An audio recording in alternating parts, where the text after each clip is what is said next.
ഇന്ന് നമുക്ക് ടേസ്റ്റി ആയിട്ടൊരു വെജ് സ്റ്റൂ തയ്യാറാക്കിയാലോ.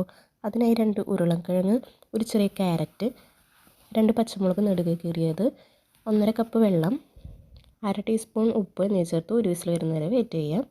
ഒരു പാൻ ചൂടാക്കി അതിലേക്ക് 1 ടേബിൾ സ്പൂൺ നെയ്യ്, പട്ട, കരാമ്പൂ, ഏലക്ക, 1 ടീസ്പൂൺ ഇഞ്ചി ചെറുതാക്കി അരിഞ്ഞത്, ഒരു ചെറിയ സവാള നീളനെ കട്ട് ചെയ്തത് എന്നിവ ചേർത്ത് ഗോൾഡൻ ബ്രൗൺ ആവുന്നതുവരെ വഴറ്റിയെടുക്കാം.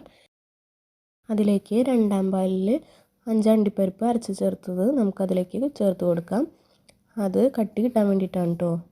ആവശ്യത്തിന് ഉപ്പും ചേർത്ത് ലോ ഫ്ലെയിമിൽ വെച്ച് നന്നായി തിളച്ച് വരുന്നവരെ വയ്ക്കാം. അതിലേക്ക് നമ്മുടെ വെജിറ്റബിൾസ് ചേർത്ത് കൊടുത്ത് നന്നായി മിക്സ് ചെയ്ത് 1/2 ടീസ്പൂൺ പഞ്ചസാര കൂടി ചേർത്ത് കൊടുത്ത് നന്നായി തിക്കാവുന്നത് വരെ വയ്ക്കാം. ലോ ഫ്ലെയിമിൽ വെച്ച് 1-ാം പാൽ ചേർത്ത് കൊടുക്കാം. അത് നന്നായി മിക്സ് ചെയ്ത ശേഷം നന്നായി തിളച്ച് വരുമ്പോൾ അത് ഓഫ് ചെയ്യാം. ഒരു പാനിൽ 1/2 ടീസ്പൂൺ നെയ്യ് ചൂടാക്കി അതിലേക്ക് മുന്തിരിയും കാഷ്യൂനട്ടും ചേർത്ത് കൊടുത്ത് ഗോൾഡൻ ബ്രൗൺ ആകുമ്പോൾ ഓഫ് ചെയ്ത് ഈ സ്റ്റൂവിലേക്ക് ചേർത്ത് കൊടുത്ത് പതുക്കെ മിക്സ് ചെയ്താൽ നമ്മുടെ വെജ് സ്റ്റൂ തയ്യാറായി.